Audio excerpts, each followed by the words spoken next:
It's getting up and doing it again. Yo, bring it back to the military though, because that experience. I'm curious. So how do you? So you come. You're going from Neptune into the military. You're out of high school. You're in your 20s. Where do they put you? So I ended up going to where did I go first? Fort Sill. I went to Fort Sill for my basic training. Where is that? What state? That's in Oklahoma, which is I never want to go back there again. Ever. No disrespect, but that place sucks. One of my fighters ended up a guy who's trained me 15 years ago.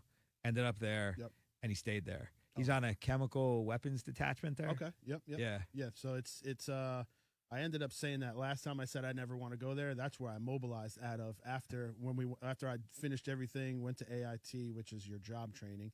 I went to Fort Leonard Wood for that, and then I went back to Fort Sill to mobilize to go to Iraq. How long were you in Iraq? I was there a little over like 400 days and change, like 405, 406, something like that. How does that? What's that like? Crazy, man. It's bittersweet. You know, it was the hardest and easiest thing I've ever done at the same time. Like you knew where to be. You had two uniforms. Be on time. Be in uniform.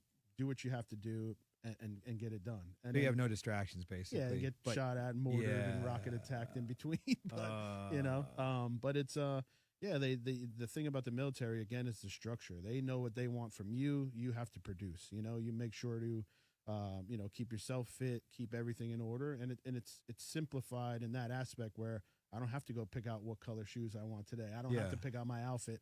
I know what I'm wearing. But then you don't have to figure out where you're going to eat, where you're going to sleep, what you're going to wear. You just have to do your job. Yep, do your job, do it well. Don't die. Same time, same place. Whatever you got to do and get it done. But and don't die in between. But it taught me a lot about myself, and then it taught me a lot about what I learned prior to going to the military.